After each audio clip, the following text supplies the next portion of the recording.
Peace be upon you all. Today it will be our second episode of how can you protect your personal information from stealing or from hacking by someone else.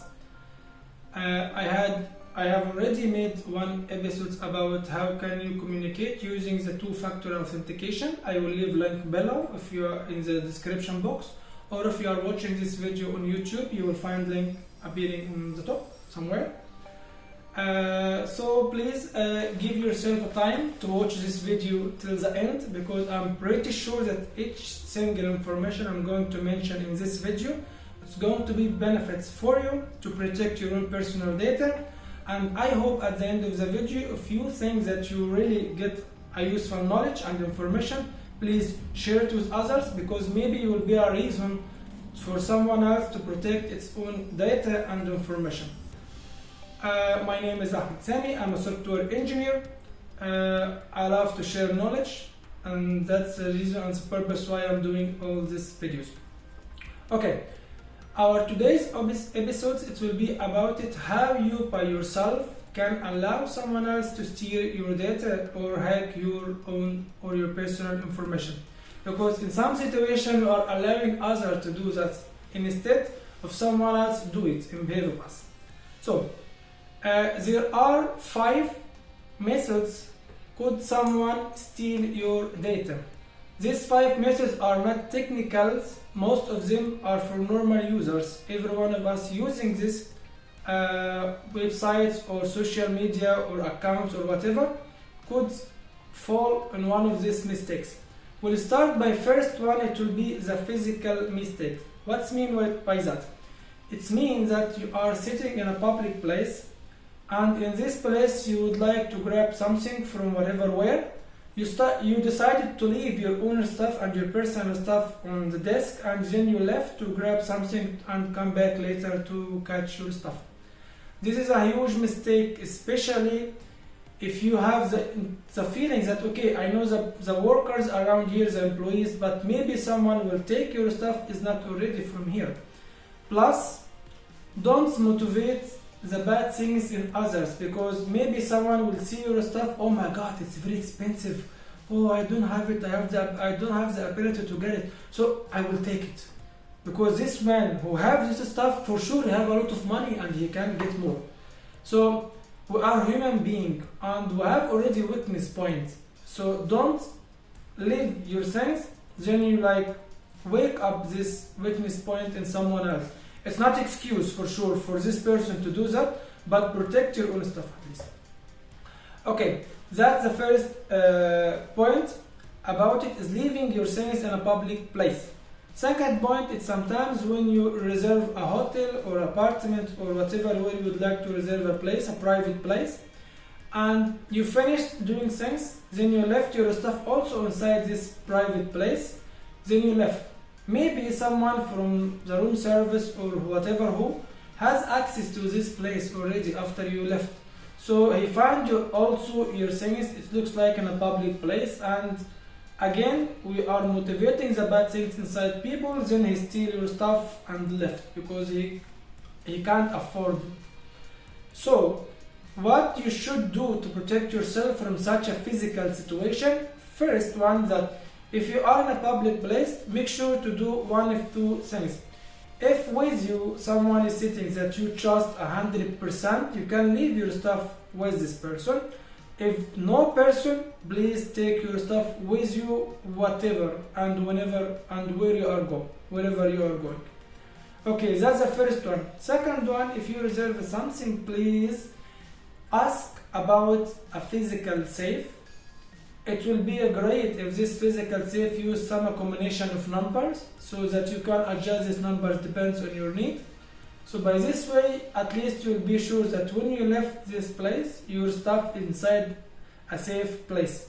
So that's very important to protect your physical things. Okay, that moves us to the second one. We call it surfing all on your shoulder, or shoulder surfing. What's happening in this situation? It's happening this situation in 2 cases. First one, if you sit in a public place again But in this situation, you are using some devices, gadget, laptop, whatever, or mobile, and you start typing your personal information while behind you there is someone already looking over your shoulder, and he already sees each stroke of key. When you type on the keyboard, already he sees everything. So make sure 100% that nothing like this happens. Second one, it is when you speak loudly about like private things or maybe some information which someone else already listening to you very carefully could pick up a few things, then connected everything together and use it against you later on. How can you protect yourself from shoulder on surface on shoulders? Is that by first make sure if you are using your personal things that your back is clear, no one behind you at all. So by this way you can be safe when you type something. Plus, don't sit while behind you there is some kind of glasses, because maybe someone else could use it as a mirror to see also your screen from behind. So make sure when you sit in a public place your back is secure. That's first. Second, don't talk loudly in a public places about some stuff. Sometimes it's happening unintentionally. You don't intend to do it, but just happening. Okay, that will take us to the next point, and the next point is the most important and sometimes a dangerous one. We call it phishing. Really, it's phishing. Okay, what's going on in phishing? Phishing is sometimes happening when someone impersonates things, like you got a message in your email and this email already impersonating some kind of sites which you are using, like social apps or bank accounts or PayPal or whatever. This email looks great, looks really amazing, it's legal email, and you click on links in this email and that's enough. Just one click, it's enough someone to steal everything that you have. So that's first, phishing using email addresses. Second one is phishing using social media app, messengers, something like Viber, WhatsApp, Telegram, or any social media, or sometimes by text message. Because in this situation, like, sorry, a second. In this situation, okay, sorry. Okay, continue. In this situation, like if someone using a social media and sending you some kind of message where this message contain a picture, image, or stuff like this, you press it and case closed, that's it.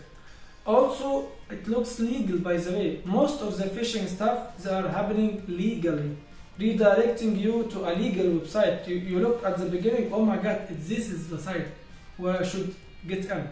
So be careful of such things. Email. Sometimes phishing over voice call. It's happening when someone calling you and say, hi, I'm calling you from la la la la, which bank, whatever this bank. So, or I'm calling you from such insurance company, or I'm calling you from Facebook company, or whatever, I'm calling you from where. And start giving you illegal things. Something happening especially with Visa cards. The person will give you your name sometimes, give you the first four numbers of the Visa number sometimes, and giving you such information which you will think that, oh my god, it's legal. It's really for me. Then you start engage with this person and giving him all your data by yourself. So you can imagine you already delivered your bank account to someone else. So be careful of phishing using phone calls. Impersonating people that are using it all the time. So be careful. Okay, how to avoid phishing? Phishing using email addresses, you can avoid it by first notice the sender who sent you this email address. Read carefully the email address of the sender, because maybe it's really looks like PayPal, but instead of PayPal it will be PayPal or PayPal, or any like just one letter enough to change the meaning, but visually for the first time you will not notice it. So read the email sender very carefully, because maybe you will pick up who sent you this email. Second, look to the email address, how it's formatting, how it looks like, because sometimes the email address is already clear, it's very ugly email address. Another thing to do, and this is a tricky one, you can use your mouse, hover over the link, check, because when you hover over the link, the cursor of the mouse will be changing to be like hand. Then check please down there to the toolbar. When you hover over the link, on the toolbar down there, there is a new link will appear. Check carefully to where this address go, because sometimes this address with some IDs, stuff like this, is already made for impersonating things. Also, sometimes this email address will be totally different than the sender address. So there's a lot of things here which make you like thinking, oh my god, it's phishing. So when you hover over the link, the toolbar down there will display the address behind this link. So please check it to make sure that no one sent you to a fake like site or something like this which will steal your data later on. So that's very important. Okay, in case if you suspect this is a phishing email address, in your email client service, you should find something like it's phishing. This it will be clear, phishing button, or check for privacy settings inside the message itself to report this email as a phishing. It's very good behavior, because by this way the email client service will receive the notification that this email address could be a phishing address. They will check the address, and if it's phishing, they will block it. So later, next time, you will not receive such emails for you, and also you will be protecting others. And that's very, very important. It's you know, spreading the awareness about it. So that's about phishing using this kind of stuff. Okay. Second steps.